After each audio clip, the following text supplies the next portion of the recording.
இப்போ சத்தியவாடி ஜங்ஷனில் இருக்கோம். இப்போ டாஸ் பண்ண வந்திருக்கோம் 40 கிலோமீட்டர்ஸு. இன்றைக்கி வெதர் கொஞ்சம் மழை இதுவாக தான் வானம் மூடிட்டு தான் இருக்குது. இதெல்லாம் வந்தாச்சு. டாஸ் பண்ணும்போது நாங்கள் பிடிக்கும் போது வெதர் இல்லை, வெதர் இப்போ வந்து இதுவாக இருக்குது. இருந்தாலும் 40 கிலோமீட்டர் டாஸ் பண்ணுறோம். இதை முதல்ல முறையாக நான் வந்து ஓப்பன் பண்ண போய் ரிலீஸ் பண்ண போகிறோம். எல்லா வீடியோ பார்த்து என்ஜாய் பண்ணுங்க.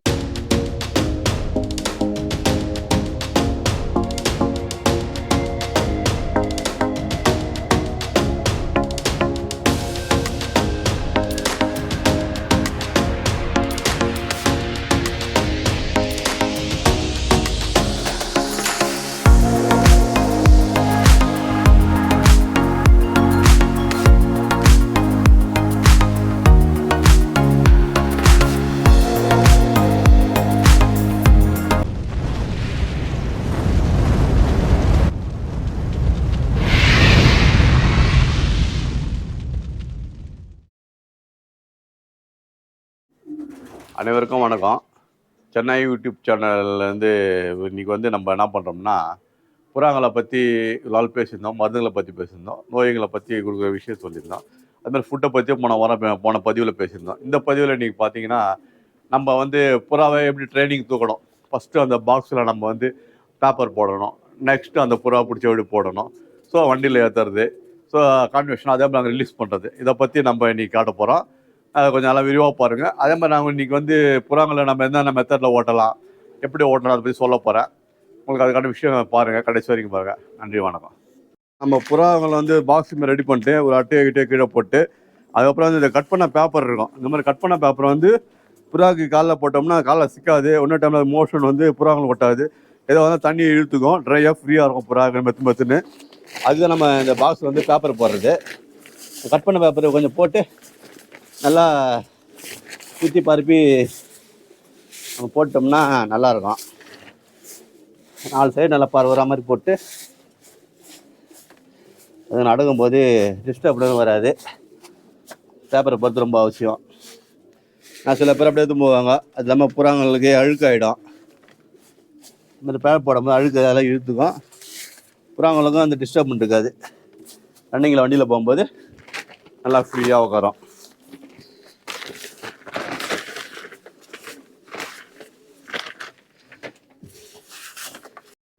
அதே மாதிரி இந்த புறா டாஸ் பண்ண பார்த்தீங்கன்னா, ஏற்கனவே ரெகுலராக விட்டவங்க பழைய புறா இருக்கும், போன வருஷம் பார்த்த புறா. அந்த மாதிரி ஆளுங்க என்ன பண்ணுவாங்க, ஸ்ட்ரெயிட்டாக திரும்பி 10 கிலோமீட்டர் போட்டுருவாங்க. ஆனால் இன்றைக்கி புதுசாக புறா வளர்க்குறது பார்த்தீங்கன்னா அது மாதிரி போடாதீங்க. ஃபஸ்ட்டு ஒரு 2 கிலோமீட்டர் போடுங்க, விடுங்க. ரெண்டாவது டைம் பார்த்தீங்கன்னா ஒரு 5 கிலோமீட்டர் விடுங்க. ஓகேங்களா? லாஸ் ஆகுதான்னு பாருங்கள்.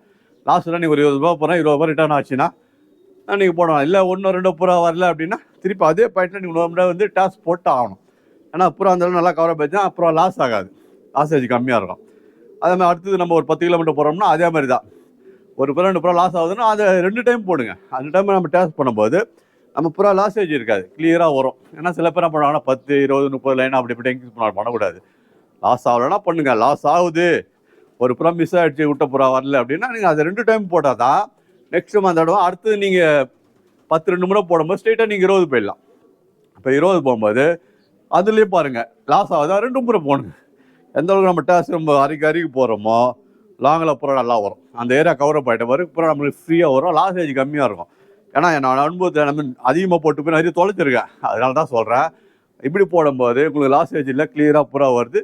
நம்ம புறாவும் அதிக மணி டைம் வந்துனே இருக்கும். இதுக்கு வந்து கரெக்டான ஒரு இதுதான் என்னோடய மெத்தடில் வந்து. இது வந்து பழங்கால முறையில் பண்ணிட்டு இருக்கிறாங்க நிறைய பேர். ஆனால் சொல்கிறதுல நான் உங்களுக்கு சொல்கிறேன். ஓகேங்களா?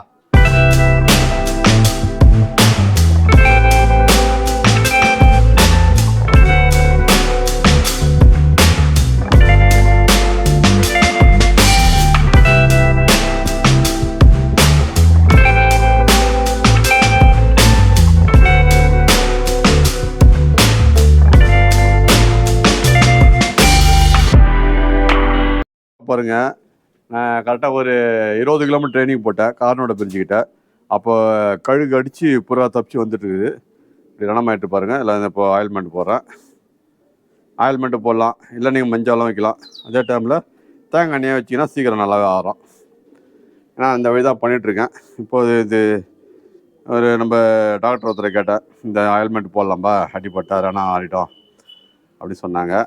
அதுலேருந்து நான் இந்த ஆயில்மெண்ட் வாங்கி வச்சுக்கிட்டு இன்னொன்று இதுக்கு அந்த வலி இருந்தாலும் குறைஞ்சிடும். அந்த ஆயில்மெண்ட்டை போட்டோம்னா வலி எடுத்துடும். அதனால தான் இது பெரும்பாலும் நம்ம தேங்காய் எண்ணெயே போடலாம், ஒன்றும் பிரச்சனை இல்லை. மேக்ஸிமம் இது ரெடி ஆகிடும். பாருங்கள், பறக்கும்போது அப்படியே கிராஸில் போட்டிருக்காது நகத்தை, அப்படியே கிழிச்சிட்டு புறா தப்பிச்சு வந்துடுச்சு. இப்போ பாக்ஸில் பார்த்தீங்கன்னா கிளப்பில் ரேஸ் புறா போகிறாங்க, 16 புறா 5 புறா தான் ஃப்ரீயாக போடுவாங்க. இந்த பாக்ஸில் 20 புறா போட்டால் க்ளீனாக தான் இருக்கும், டைட் இருக்காது. அதனால் இப்போ நான் என்கிட்ட இப்போ 40 புறா ட்ரெண்டிங் எடுக்க போகிறேன். அதில் ஒரு பாக்ஸு 20 புறா 2 பாக்ஸ் போட போகிறேன். ஓகேங்களா? இது மாதிரி போடுங்க. பேப்பர் போட்டு புறாங்களை வந்து இப்படி பிடிங்க, இப்படி பிடிச்சி அழகாக விடுங்க, டிஸ்டர்ப் இல்லாமல் விட்டுட்டு இது பண்ணுங்கள்.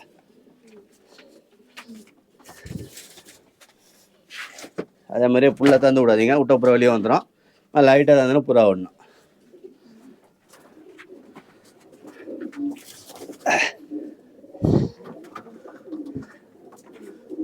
புறாங்கெல்லாம் இப்படி தான் ஹேண்டில் பண்ணோம். நம்ம லைட் பண்ணிட்டு போட்டிங்கன்னா புறா வெளியே வராது, நல்லா ஃப்ரீயாகவும் இருக்கும். கவுண்ட் பண்ணிங்க எத்தனை புறா போடுறேன்னு.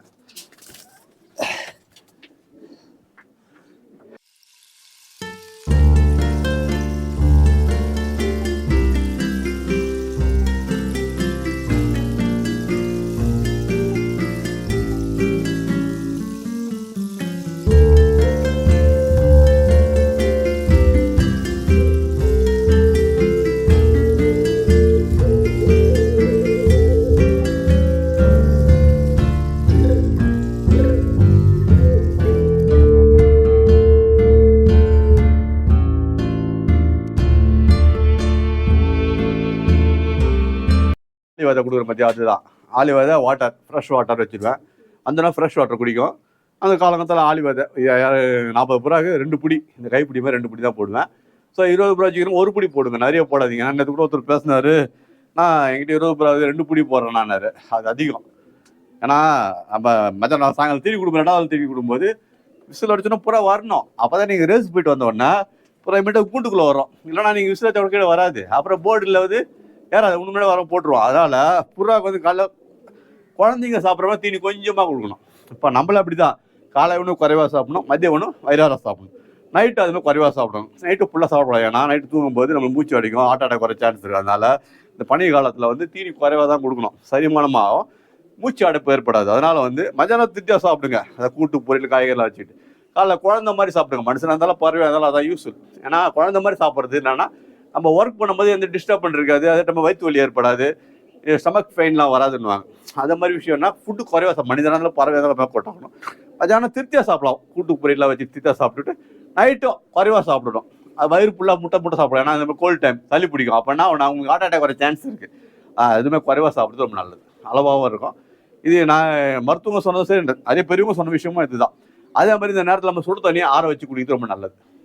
புறா கூட கொடுக்கலாம். இப்போ அதை வதவு தண்ணி கொடுத்தோம்னா நம்ம சளி பிடிக்காமல் இருக்கும், நல்லாயிருக்கும்.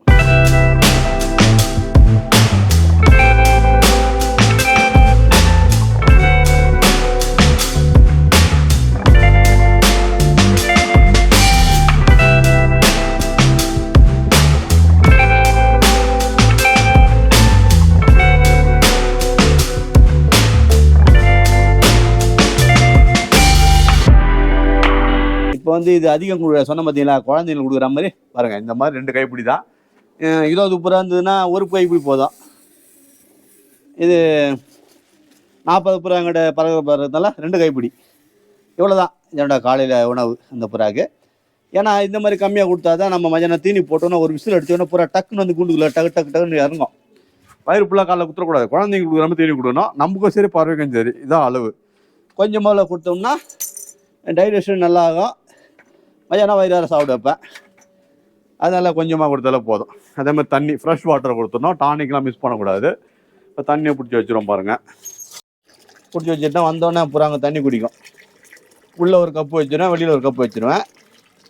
இல்லை புறாங்க தண்ணியை பார்த்துட்டு வரதுக்காண்டி நான் வெளியில் ஒரு கப்பு இங்கே ஒன்று வைப்பேன். இந்த கப்பு உள்ளே வைக்கிறது. இப்போ வந்து புறா பிடிச்சாச்சு. இப்போ மாடியிலேருந்து கீழே இருக்கணும். கீழே இறக்கிட்டு ஆட்டோ ஏற்ற போகிறோம்.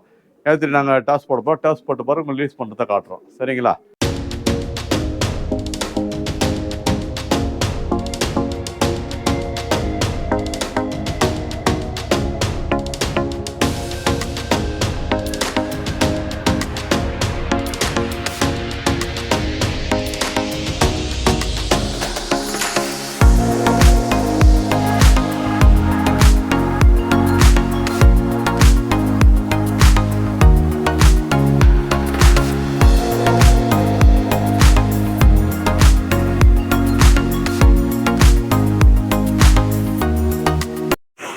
இப்போ சத்தியவாடி ஜங்ஷனில் இருக்கோம்.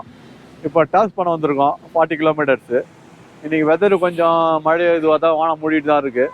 இதெல்லாம் வந்தாச்சு. டாஸ் பண்ணும்போது நாங்கள் பிடிக்கும்போது இது வெதர் இல்லை, வெதர் இப்போ வந்து இதுவாக இருக்குது. இருந்தாலும் 40 கிலோமீட்டர் டாஸ் பண்ணுறோம். இதை முதல்ல முறையாக நான் வந்து ஓப்பன் பண்ண போய் ரிலீஸ் பண்ண போகிறோம். எல்லா வீடியோ பார்த்து என்ஜாய் பண்ணுங்கள்.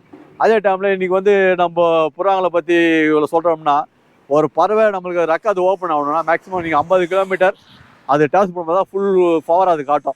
அது வரைக்கும் புறாக்கு ரெக்கை ஓப்பன் ஆகாது. 20 கிலோமீட்டர் 10 கிலோமீட்டர் அப்புறம் ஓப்பன் ஆகாது. அந்த 50 கிலோமீட்டர் நம்ம புறா வந்து ரீச் ஆகி பறக்கும்போது ஃபுல் ஃபோர்ஸ் பண்ணும்போது அது ரெக்கை ஓப்பன் ஆகும். ரொம்ப அதில் ஃபுல் ஆக்ரோஷத்தை காட்டும் பறவை. அது மாதிரி உங்களுக்கு இந்த விஷயத்தை நீ சொல்கிறேன். நல்லா ஃபுல்லாக லாஸ்ட் வரைக்கும் பாருங்கள். புறா திறக்க போகிறோம் பாருங்கள்.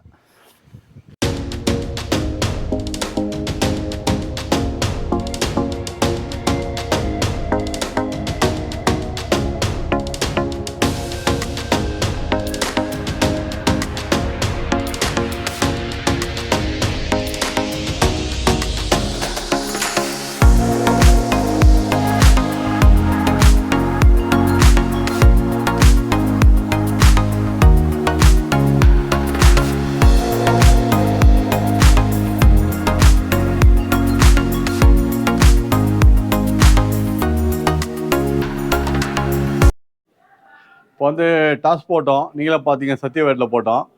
கொஞ்சம் அங்கே விடும்போது கிலோமீட்டர் 3 மாதம் ஆகிடுச்சா மழை கூட பெரிஞ்சா இருந்தது. இருந்தாலும் நாங்கள் 40 கிலோமீட்டர்ஸு ஃபஸ்ட்டு டாஸ் போட்டோம்.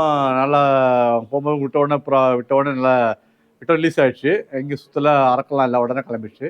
ஆனால் வந்து பார்த்தா எல்லா அப்புறம் நல்லா ரிசல்ட் ஆகிருக்கு. ரொம்ப நானும் கொஞ்சம் பயந்து விட்டேன். அந்த கிலோமீட்டர் சரியாக இருக்குமா, நம்ம வானம் வேறு மூடிட்டுருக்கு, மழை வேறு லைட்டாக தூரிதான் இந்த கவலைப்படாமல் விட்டோம். நல்லா ரிசல்ட் ஆகிருக்கு. குட்டாக இருக்குது. பாருங்கள் புறாவை. மேலே ஒரு 4-5 புறா உட்காந்துட்ருக்கு. எல்லா புறா வந்து கூண்டுக்குள்ளே போயிடுச்சு. நான் பார்க்குறதுக்கு ரொம்ப சந்தோஷமாக இருக்குது. பயந்தேன் புறா எதாவது லாஸ் ஆகாமான்ட்டு. நல்லபடியாக வந்துச்சுங்க, பரவாயில்ல. இயற்கை மூலிகையில் இது ஒரு மூலிகை. அதான் சொல்லுவாங்கன்னா கரிசலாங்கண்ணி சொல்லுவாங்க. கரிசலாங்கண்ணியில் இது பார்த்தீங்கன்னா வெள்ளை கரிசலாங்கண்ணி. இதில் ஒரு மஞ்சள் கரிசலாங்கண்ணி இருக்குது. அந்த அளவுக்கு பவர்ஃபுல்லாக இருக்குன்னு பார்த்தீங்கன்னா கம்மி தான். ஆனால் பவர்ஃபுல்லாக இருந்தால் அது இந்த வெள்ளை கரிசலாங்கண்ணி தான். இதை வந்து சுத்த மூலிகைன்னு சொல்லுவாங்க, காயசித்தி மூலிகைன்னு சொல்லுவாங்க. அதாவது கற்ப மூலிகைன்னு இதை சொல்லுவாங்க. அது வள்ளலார் மூலிகை சில பேர் சொல்லுவாங்க. இது யோகக்காரங்க என்ன சொல்லுவாங்கன்னா, அந்த வீரியத்தை குறைக்கிறதுக்கும் அப்புறம் வந்து நம்மளுக்கு விந்து கட்டுறதுக்கும் ஏற்ற ஒரு மூலிகை. இதை கூட நான் இன்னொரு 4 மூலிகை ஆக்குவோம். கரிசலாங்கண்ணி, வெள்ளார, முசிக்கு, புளியாரா அந்த மாதிரி. இது வந்து புறாங்களுக்கு இந்த ரேஸ் போகிற டைமில் மஸ்து முட்டை இட்டுரும் நிறைய ஃபீமேலுங்க. அது மாதிரி ஆண் புறா கூட உங்களுக்கு ஓவராக மஸ்து வந்து எல்லா புறா போய் அடிச்சிட்ருக்கோம். இந்த மாதிரி பறவைங்களுக்கு நம்ம அந்த மஸ்து கட்டாமையாக வேஸ்ட்டு அதை முட்டையிட்டு உடம்பு வீக் ஆகாமல் இருக்கிறதுக்கும் இந்த மூலிகை பயன்படுத்தினா கொஞ்சம் நல்லபடியாக இருக்கும். எக்ஸ்பீரியன்ஸில் வந்து இந்த மூலிகை என்ன பண்ணேன், உங்களுக்கு விந்தை நல்லா கட்ட வைக்கும். அதே டைமில் வந்து மஸ்து முட்டை இடாமல் புறாங்களை சேஃப்டி வச்சுருக்கலாம். இது எந்த முறையில் வழி கொடுக்கணும் பார்த்தீங்கன்னா, இது பச்சை தண்ணியில் கொடுக்கக்கூடாது. அதே மாதிரி இந்த வெள்ளை தண்ணியில் சிலப்போ கலப்பி கொடுப்பாங்க, அது மாதிரி கொடுக்கக்கூடாது. கொடுத்தோம்னா ஃபுல்லாக வீரியம் அவுட் ஆகிடும். அதாவது சுத்தமாக என்ன சொல்லுவாங்கன்னா, அந்த ஆண் முட்டைற தன்மை கூட குறையாச்சு, ஃபுல்லாக இடாமல் போயிடலாம். அதே டைமில் தண்ணியில் கொடுத்தா அதே மாதிரி ஆண் புறாங்க, அதே மாதிரி பெண் புறாங்க அதே மாதிரி தான். இதை என்ன பண்ணோம்னா, முறையாக நம்ம மில்க் இருக்குல்ல, பால், அந்த காசனா பாலில் லைட்டாக காசி சூடாறின பிறகு, ஸோ இதில் வந்து ஒரு 10 புறா கொடுக்குறீங்க வச்சிங்களா, இதில் ஒரு 5 சிட்டிக்கை போட்டு அந்த பாலில் ஆற்றி அது ஒரு 2 ml 3 ml செஞ்சுட்டு ஒரு மாதிரி தொடர்ந்து ஒரு 4 நாள் 3 நாள் கொடுத்துடுவாங்க. அந்த அடிக்கடி முட்டைறது இடாது, இதுவாகிடும். சாதாரண நார்மலாக ஆண் புறா ஒரு மாதத்துக்கு காமிச்சுன்னா அதுவும் அடிக்கலாம். ஸோ இது என்னாச்சுன்னா உங்களுக்கு ஃபுல்லாக விந்து அவுட் ஆகாமல் இருக்கும். ஆனால் தண்ணியிலையோ நீங்கள் இந்த வெள்ளம் தண்ணி அது மேலே கலந்து கொடுத்துட்டீங்கன்னா சுத்தமாக அந்த விந்து அவுட் ஆகிடும். முட்டை தன்மையோட போகிறது சான்ஸ் இருக்குது. ஏன்னா அதிகமான வீரியம் உள்ள மாதிரி மூலிகை இது. அதனால் பாலில் கலந்து கொடுத்தீங்கன்னா நெக்ஸ்ட் டைம் நீங்கள் முட்டையோட ஃபேரிங் பண்ணோ எதாவது பண்ணி வெடா இருக்கும்போது அதை கொடுக்காம சாதா ஆர்டினரி பண்ணும்போது உங்களுக்கு அந்த வீரியம் வந்துடும், வெடா இருக்கலாம். ஆனால் நீங்கள் வாட்டரில் கலந்து கொடுத்துடாதீங்க. வெள்ளம் தண்ணியில் கொடுக்குற வெள்ளம் சொன்னாலும் குழக்கி வச்சிடாதீங்க. ஆனால் வச்சிங்கன்னா ஸ்போர்ட்ஸுக்கு உதவும். ஆனால் நெக்ஸ்ட் டைம் நீங்கள் ஃபேர் பண்ணுறதுக்கு யூஸ்ஃபுல்லாக இருக்கும். அப்புறம் முட்டை இல்லை சார், நீங்கள் கரு கொடுக்க மாட்டேன் சார், இல்லை சொல்லக்கூடாது. ஆனால் இதில் வந்து அந்த பிரச்சனை இருக்குது, பக்க வழியில் இருக்குது. அது கொடுக்குறது முறையாக மில்கில் கலந்து கொடுத்தீங்கன்னா அந்த ப்ராப்ளம் ஏற்படாது. இது ஏன்னா கற்ப மூலிகை யோகம் பண்ணுறோம் நாங்களாம் எப்படி என்ன பண்ணுறோம்னா, இது வந்து குடும்பஸ்தருங்க இருக்கிறதுனால ஸோ இதை வந்து நம்ம மில்கில் மிக்ஸ் சாப்பிடுவோம். யோகத்துக்கு நல்ல அருமையான ஒரு மருந்தும் கூட. ஸோ நாங்களே என்ன பண்ணுவோம், யோகம் பண்ணுறவங்க அதை சுடுதலில் கலக்கி கொடுக்க மாட்டோம். அதாவது பிரம்மச்சாரிங்கே சாப்பிட்லாம், ஏற்றது தான். அதே மாதிரி சுத்தமாக யோகத்தில் நம்ம ஃபேமிலி இல்லாமல் இருக்கும், அவங்க சாப்பிட்றாங்கன்னா ஓகே, இப்போ மில்க் பண்ணோம் அதை சுடு தண்ணியில் வெள்ளை தண்ணியில் குடிக்கலாம். ஆனால் ஒரு குடும்பஸ்தனாக இருக்காங்க, அவங்களுக்கு குடும்பம் பண்ணிட்டு இருக்காங்க அப்படின்னும் போது அவங்களுக்கு அந்த விது தேவைப்படும். அதனால் வந்து அந்த நேரத்தை கட்டுறதுக்கு மில்கில் கலக்கி சாப்பிட்றது ரொம்ப நல்லா பெஸ்ட்டாக இருக்கும். நல்ல ஒரு மருந்தாக இயக்க முடியும். இது ஒரு பெஸ்ட்டான கரிசலாங்கண்ணி, வெள்ளை கரிசலாங்கண்ணி. ஓகேங்களா? அதை யூஸ் பண்ணி பாருங்கள், அப்புறம் என்னன்னு சொல்லுங்கள். தேங்க்யூ. இன்னொரு அதே மாதிரி உங்களுக்கு ஏதாவது டவுட் இருந்தாலும் நம்ம யூடியூப் சேனல் தம்பி சென்னை யூடியூப் சேனல் போடுவார். அந்த நம்பரை பார்த்து நீங்கள் கேளுங்க. தேங்க்யூ.